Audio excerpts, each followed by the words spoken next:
کیا کمی محسوس کی تم نے کہ دوسروں کی طرف چلے گئے؟ ہمیں بتاؤ نا، پتہ چل جائے تمہارے ایمان کا کہ تم اللہ کو کیا سمجھے بیٹھے. تمہارے خیال میں اللہ کو ایسے ہی گئی گزری ہستی ہے؟ معاذ اللہ معاذ اللہ. اس سے بڑا جلیل اور عظیم کون ہے؟ تبارک اسم ربک، سارا جدو اس کی شان بلند ہے، اس کا مرتبہ بلند ہے. تو آگے پھر جو آگ میں ڈالیں گے وہ ختم. یہی بات میرے علی آپ کے لیے آج کے درس میں کافی ہے کہ اللہ کو پہچانے.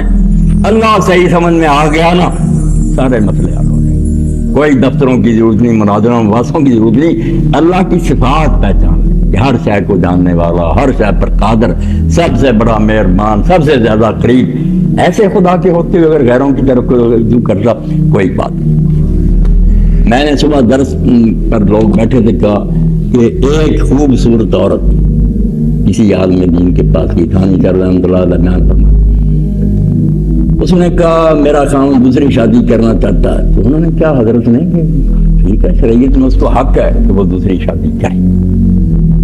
اب اس عورت نے کہا کہ حضرت دین اجازت نہیں دیتا، ورنہ میں اپنے چہرے سے نقاب اٹھا دوں.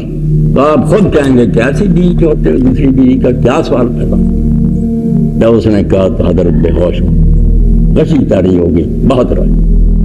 شاگردوں نے بعد میں پوچھا، اس نے کہا اس بچی کی بات نے توحید کا مسئلہ سمجھا.